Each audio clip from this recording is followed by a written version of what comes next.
Hello my dear friends, ఈరోజు మనం English spelling rules లో సైలెంట్ బి గురించి డిస్కషన్ చేద్దాం. సో ఇక్కడ చాలా వర్డ్స్ లో మనం బి రాసినా కూడా బట్ ఆ బి పలకం. సో ఎక్కడెక్కడ పలకం అంటే rule number 1. So when the word ends with mb, the b is silent. ఎప్పుడైతే ఒక వర్డ్ mb తో ఎండ్ అవుతుందో ఆ చివర్లో వచ్చిన b అనేది సైలెంట్ గా ఉంటుంది. సో ఎగ్జాంపుల్ ఒకసారి చెక్ చేస్తే మనకు బాగా తెలుసు COMB.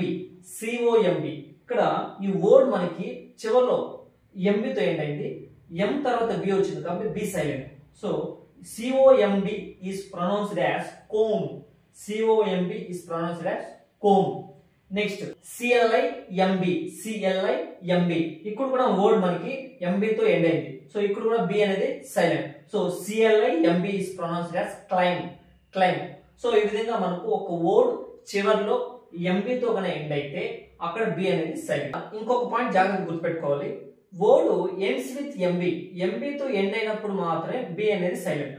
అలా కాకుండా ఒకవేళ MB అనేది వర్డ్ మిడిల్ లో కన్నా వస్తే ఖచ్చితంగా B ని ప్రొనౌన్స్ చేయాలి. ఎగ్జాంపుల్ NUMBR నంబర్, ఇక్కడ MB అనేది వర్డ్ మిడిల్ లో వచ్చింది కాబట్టి మనము B ని కూడా ప్రొనౌన్స్ చేస్తాం. ఓన్లీ వర్డ్ ఎండ్స్ లో వచ్చినప్పుడు మాత్రమే MB అనేది సైలెంట్, అది జాగ్రత్తగా గుర్తుపెట్టుకోవాలి. Next rule 2, when B comes before T it's usually silent. So మనకి మన B లెటర్ T ముందుగానే వస్తే యాజ్ యూజువల్ గా సైలెంట్. సో ఒకసారి ఎగ్జాంపుల్ చెక్ చేద్దాం. DOUBT.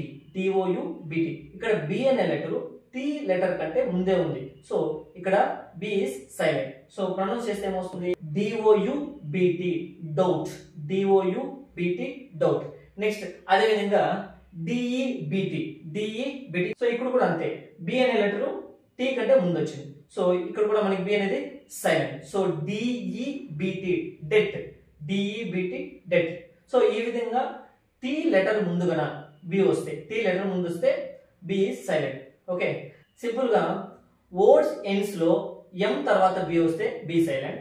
ఒక వర్డ్ లో T ముందుగా B వస్తే B అనేది సైలెంట్ గా ఉంటుంది. So this is the silent B. Thank you.